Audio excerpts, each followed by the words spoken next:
दोस्तों बहुत बहुत स्वागत करता हूं आप सभी का। नगीना सांसद चंद्रशेखर आज़ाद के घर पर पुलिस पहुंची है। इस समय की सबसे बड़ी खबर दोस्तों सामने आ रही है। चंद्रशेखर आज़ाद के घर पर आखिर पुलिस क्यों पहुंची, चंद्रशेखर आज़ाद ने पुलिस के पहुंचने के बाद क्या बयान दिया है वो भी आपको दिखाऊंगा। लेकिन सबसे बड़ा सवाल ये खड़ा होता है कि आखिर एक सांसद के घर पर सरकार ने पुलिस क्यों भेजी है। क्या कसूर है चंद्रशेखर आज़ाद का, क्या गुनाह, क्या जुर्म है उनका। आखिर सुबह सुबह उनके घर पर पुलिस क्यों खड़ी हुई है, इसको लेकर कई सारे सवाल खड़े हो रहे हैं। और सबसे बड़ा सवाल यही है कि एक सांसद के घर पर आखिर उत्तर प्रदेश पुलिस क्यों पहुंची, आखिर क्यों उन्हें घर से बाहर निकलने से रोका जा रहा है। दोस्तों बिना देर किए आप सबसे पहले इन तस्वीरों को देखिए। इन तस्वीरों को देखिए, सुबह सुबह की तस्वीरें सामने आई हैं। चंद्रशेखर के घर के अंदर, घर के बाहर पुलिस का पहरा नजर आ रहा है।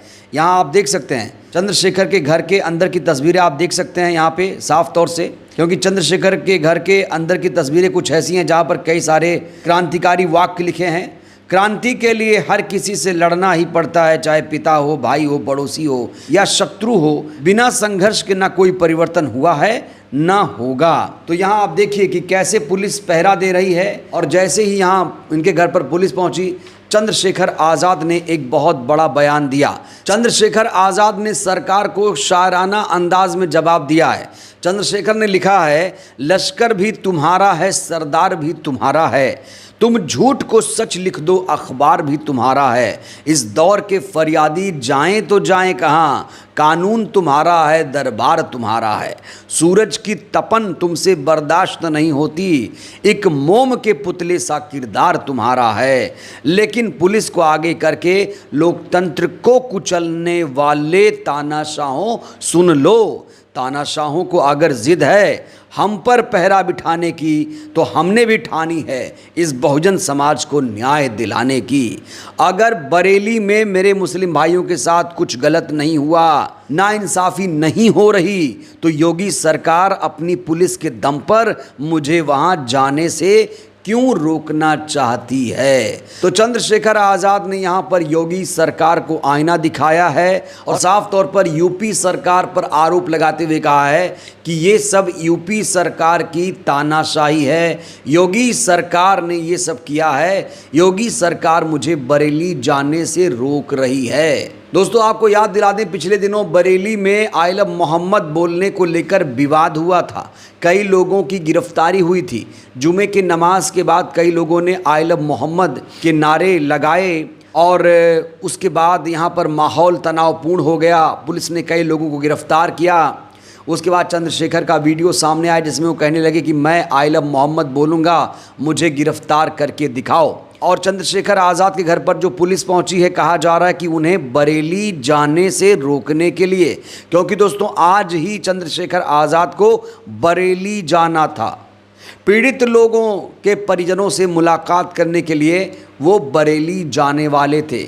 और बरेली जाने से पहले उन्होंने बहुत बड़ा ऐलान किया था, साथ ही साथ यूपी सरकार के सामने कुछ महत्वपूर्ण मांगे भी रखी थी। तो वो मांगे क्या है आपको बताऊंगा। लेकिन इस बीच आज़ाद समाज पार्टी कांशीराम ने इस पूरे मुद्दे को लेकर एक प्रतिक्रिया दी है। पार्टी की तरफ से बयान आया है कि मुख्यमंत्री योगी आदित्यनाथ की सरकार द्वारा बरेली में किए जा रहे अन्याय की मौजूदा हालात का जायजा लेने और पीड़ित परिवारों से मुलाकात करने जा रहे माननीय राष्ट्रीय अध्यक्ष भीम आर्मी नगीना से लोकप्रिय सांसद चंद्रशेखर आज़ाद जी को सहारनपुर स्थित उनके निवास पर पुलिस द्वारा डिटेन करना साफ दर्शाता है कि सरकार और प्रशासन सच को सामने लाने से रोकना चाहती है।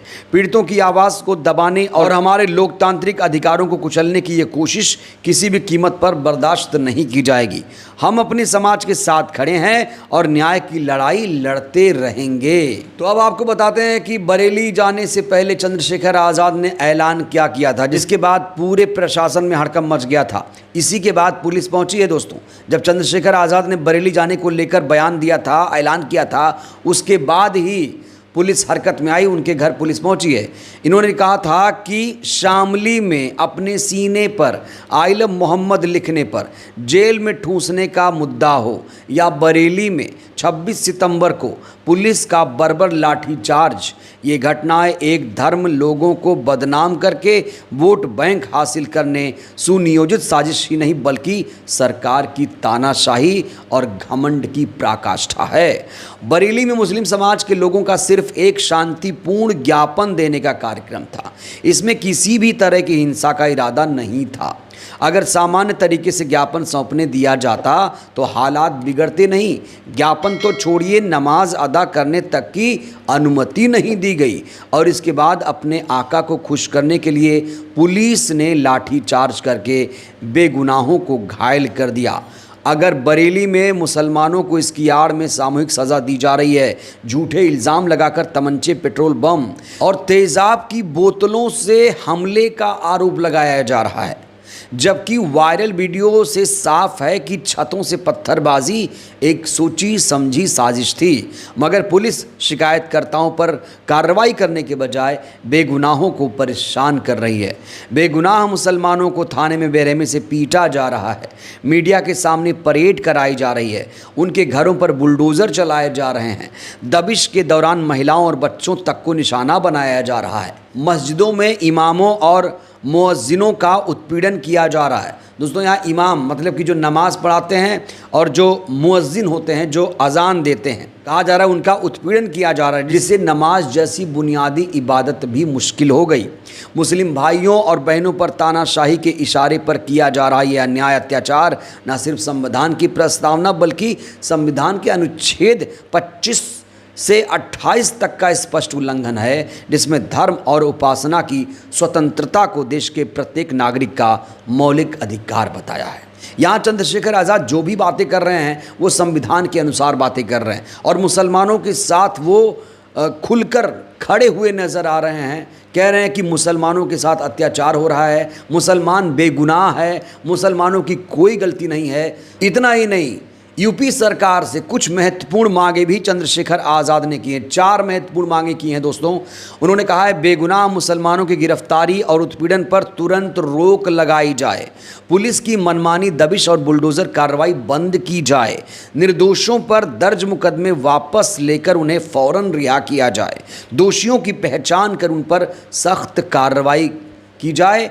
मैं बरेली पहुंचकर मौजूदा हालात का जायज़ा लूँगा, पीड़ित परिवारों से मुलाकात करूँगा।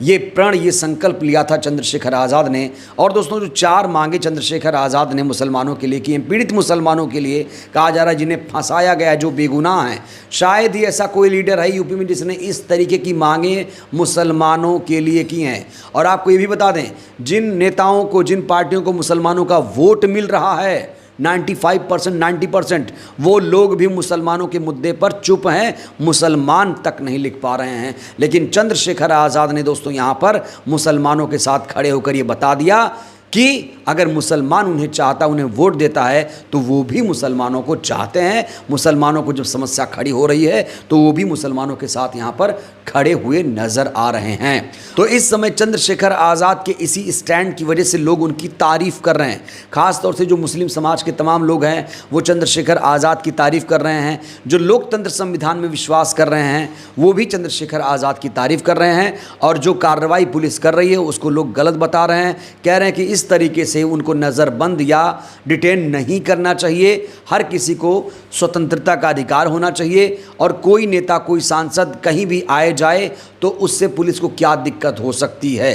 तो यहाँ पर पुलिस की कार्यशैली को लेकर सवाल खड़े हो रहे हैं और चंद्रशेखर आज़ाद यहाँ पर साफ तौर से कह रहे हैं ये जो सरकार है ये तानाशाही कर रही है, संविधान लोकतंत्र को कुचलना चाहती है।